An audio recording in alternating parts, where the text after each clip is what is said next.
This section is 4.7. It's on completing the square. So this is going to be a new concept for you, but it is continuing on the theme of what we've been doing for the last several days with solving quadratics. The idea of this is to be able to better factor and solve quadratics like what we've done. So we've done two things so far leading up to this. We've solved by factoring, and then we've solved by with square roots. Completing the square can be used on almost any type of quadratic to solve, and basically the idea is to alter a quadratic form of an equation so that way it's a little bit easier to solve using square roots. So completing the square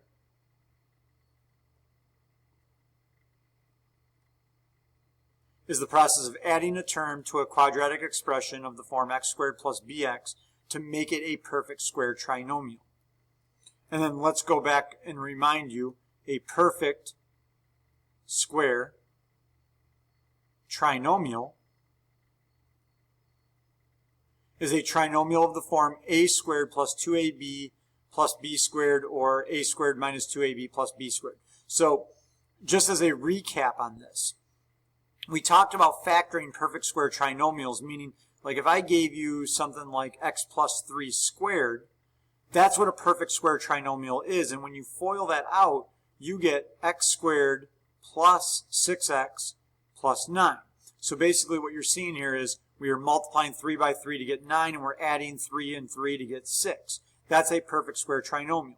In the same sense, if we go x minus 6 squared, we get, when we FOIL that out, we get x squared minus 12x plus 36. So negative 6 times negative 6 is positive 36, and then we subtract, or we multiply negative 6 times 2 to get negative 12. These are perfect square trinomials, and that's what we're going to be doing when we complete the square. So how does this work? Well, basically what's going to happen is you see this example right here, and you can use this example as a reference, then we're going to do one together, and then you're going to do one on your own. But to create a perfect square trinomial, what we will do is we will take half of our x term and we will square it. And remember, whatever we do to one side, we have to do to the other side. So we're going to do 14 divided by 2 is 7.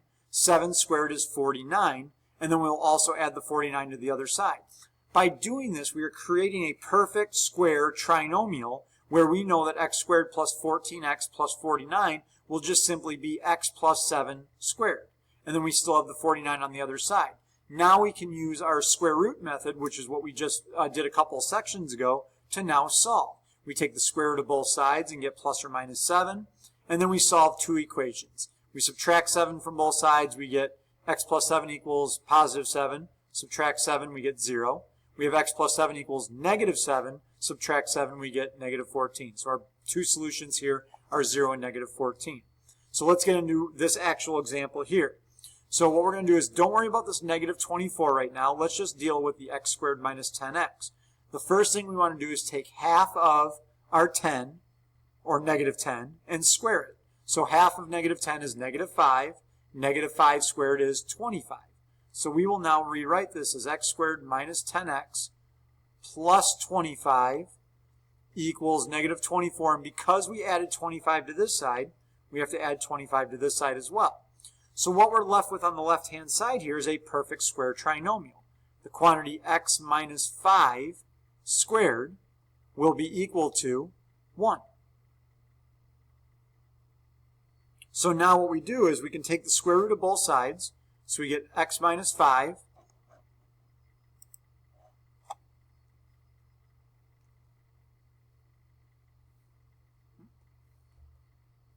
bear with me for a second here.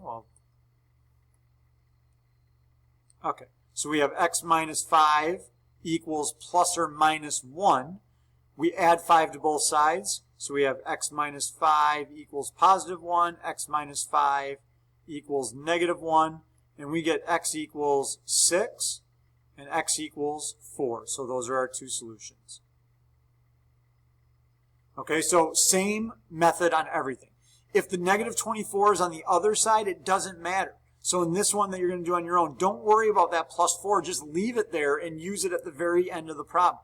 The one thing that you have to remember, though, and is a common mistake, is make sure that whatever you bring on one side to make it a perfect square trinomial, you're bringing to the other side as well. So why don't you try this one on your own and see what you get for an answer.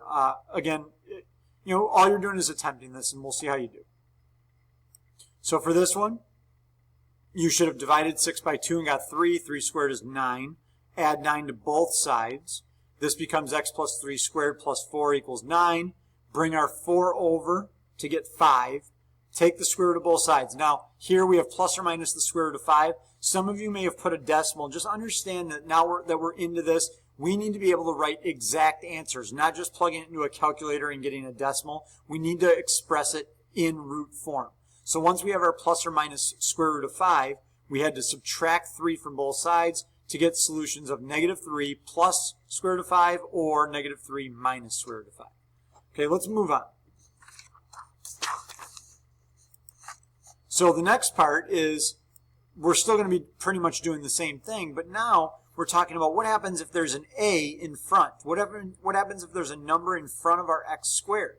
So if there's a number in front of our x squared, we need to eliminate it first. We cannot do completing the square without eliminating it. Okay, and sometimes you will get decimals, but it'll end up working out. So if we divide everything by 2 here, we end up with x squared, 4x, and 7. And then we go about completing the square again. And you notice that they may bring this 7 over to the other side. That is fine. You're going to end up doing that anyway. You can do it in any order that you want to keep it looking cleaner for you. So then we take half of 4 and we complete the square again. Half of 4 is 2. 2 squared is 4. Add 4 to both sides. And then go through the exact same process. Now, on the bottom here, you will notice that we are getting a negative underneath the square root. That is possible. And from what we did in the last section on complex numbers, you should be familiar of what to do with that. So let's look at this example together. So let's first divide 3 by everything. X squared minus 12x plus 50. X squared minus 12x equals negative 50. X squared minus 12x.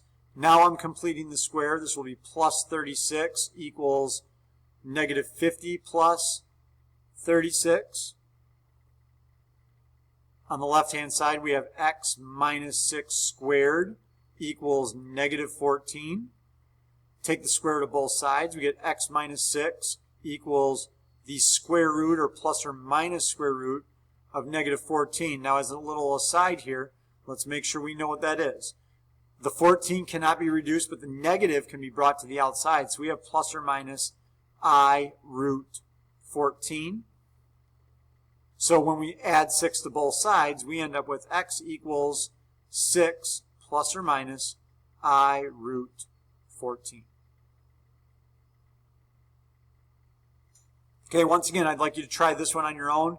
Very similar to what we just did, at least in the terms of dividing things out. So again, hopefully you're able to do this without much problem. So same idea in this one. Divide by 2, divide by 2, divide by 2. We get our function. We bring our 7 over to the other side. We complete the square. Divide by 2 and square it, so we get plus 1. We end up with n minus 1 equals plus or minus the square root of 8. Don't forget to reduce your square roots when necessary. Square root of 8 becomes 2 root 2. We bring the 1 to the other side, and we have 1 plus or minus 2 times the square root of 2. Okay, now last set of examples here. Okay, we can also use completing the square to write a function in vertex form. It's the same thing that we've been doing, except we will leave everything on one side of the equal sign. So in this case, we'll leave the 22 where it's at, and we will complete the square with just the x squared and the minus 10x. So dividing 10 by 2 is negative 5. Squaring it gives us positive 25. Notice the 22 is still there. We also have the 25 on the other side. We put this into vertex form and then subtract our 25 to get our vertex form. So again, use this as a model, but let's go through this example together. We're going to have, on one side, we're not going to worry about this 95. We're going to divide 18 by 2 to get 9. So this will be x squared plus 18x plus 81 plus 95, and on the other side we will have y plus 81 as well. We had to add 81 to both sides. So now we're left with y plus 81 equals x plus 9 squared plus 95. We need to subtract our 81 from both sides, and we get y equals x plus 9 squared plus 14. So the vertex on this function would be negative 9, comma 14. And this is something we did earlier in the chapter, something you still need to know how to do. Okay, why don't you try this one on your own? Same concept. So in this one, you should have been completing the square with x squared minus 8x plus 16. That becomes x minus 4 squared. Don't forget to add 16 to both sides. Subtract 16, we get 1 at the end. Our vertex here should be 4, comma 1. Okay, so that's all I have for this section. This really just takes a little bit of practice. It's not like you'll use completing the square a ton. It's just always there just in case you need to use it, and it does help you solve sometimes. It's just not a method that you really are going to think about as the first thing to do to solve quadratics. It's just sometimes it can be very helpful. All right, so I will see you guys in class.